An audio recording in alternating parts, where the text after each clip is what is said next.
Бүгін 26 майда Бишкекте Евразия экономикалық форум болуп өттү. Экономикалық форум Кыргыз Республикасынын Евразиялык экономикалық биримдиктин органдарында быйыл төрагалыгынын алкагында Жогорку Евразиялык экономикалық кеңештин жыйынынын алдында өтүүдө. Форумга катышуу үчүн интеграциялык бирикмеге кирген өлкөлөрдүн ишкер чөйрөлөрүнүн жана мамлекеттик органдарынын өкүлдөрү болгон 2500дөн ашык адам катталып, ар кыл тармактар боюнча келишимдер түзүлүп, талкуулар жүрдү.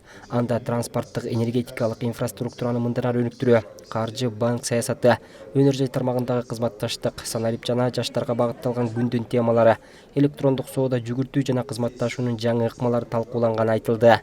Бул аянтчаларда буга чейин айтылып келген ишкер чөйрөнүн өкүлдөрүнүн да бир топ маселеси чечилүү алдында турат. Анткени бетме-бет сүйлөшүүлөр кээ бир чечилбеген маселелерди оң жолго салууга түрткү берди. Мисалга, Казакстан менен Кыргызстандын чек арасында оор жүк ташуучу унаалардын тоскоолдуксуз өтүүсү боюнча да сүйлөшүүлөр ишке ашып, атайын ишкердик клуб түзүү сунушталып, ошонун алкагында иш жүргүзүү каралууда. Атайын казактар менен силер билесиңер, тиякта чек арада ушул фуралар боюнча, товарлар боюнча кыйынчылыктар абдан көп, чечилип чечилбей турат, баарыбыз көрүп атабыз. Ошонун негизинде Казакстандын национальный палата менен келишим эмес, ооба келишим, ушул деловой клуб түзүлсүн. Ушул деловой клубтун площадка аркылуу көп иштерди, реалдуу инвестициялык проекттерди жана ушул көйгөйлөрдү чече турган бир кеңеш, анан аракеттерди кылабыз деп кол койдук и аракеттерди баштайбыз. Экономикалык форумда онго жакын меморандум жана келишимдерге кол коюу пландалган. Бирок мунун баары кагаз жүзүндө калбастан андан ары ишке ашыруу керек.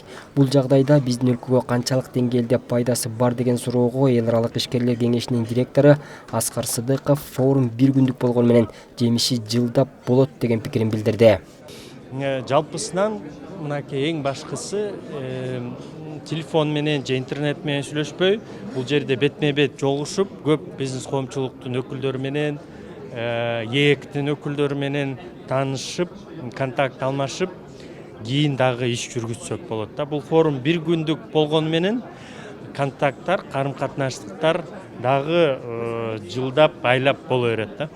Бишкекте биринчи ирет өтүп жаткан Евразиялык экономикалык форумдун ачылышында Кыргыз Республикасынын Министрлер кабинетинин төрагасы Акылбек Жапаров сөз сүйлөп, 2021-жылдын биринчи жарым жылдыгынын жыйынтыгы боюнча биримдиктин ИДПсы 4,5%, курулуш тармагында кошумча дүң нарк 5%, айыл чарбасында 0,5%, өнөр жайда 4,1%, негизги капиталга инвестициялар 5,7%га өскөнүн, буга катар ал Белоруссиянын, Казакстандын жана Орусиянын ИДПсы пандемияга чейинки деңгээлге жетип, 2021-жылдын жыйынтыгына салыштырмалуу тиешелүүлүгүнө жараша 2,3%, 4% жана 4,2%га. Армения менен Кыргызстанда ИДП 4,1% жана 3,6%га өскөнүн айтты. Наблюдается положительная динамика в Өз ара соода жүгүртүүдө оң тенденция байкалууда. 2021-жылдын аягында белгиленген тенденцияларды сактоо менен тышкы соодада экспорттун көлөмү 42,5%га өсүү болуп, 2015-жылдан берки максималдуу мааниге ээ болгон 500 миллиард АКШ долларына жетти. Ал эми өз ара сооданын көлөмү 34,4%га өсүү болуп, 70 миллиард АКШ долларынан ашып, жаңы тарыхый бийтикке жетти. Форумдун алкагында Бишкекте атайын Евразия экономикалык кеңешинин агро өнөр жай жыйынынын мыкты продукцияларынын көргөзмөсү да уюштурулду.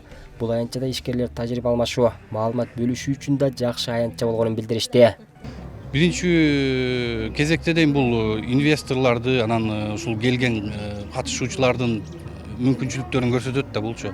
Анан карапайым эл, бизнесмендер, иш кызыккандар ошол өздөрүнө керектүү техниканы же керектүү дары-дармектерди, жер сермиткичтерди, ошолордун пайдалысы жагын, акчалай каражат жагынан кандай оң болот, ошолор тууралуу баарын эл үчүн эле деп ойлойм, пайдалуу жагычы.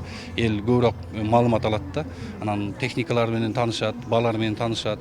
Кошумчаласак, Евразиялык экономикалык форумду өткөрүү чечими кабыл алынгандан кийин пандемияга байланыштуу 2 жолу жылдырылып, натыйжада биринчи форум Бишкекте өтүп жатат.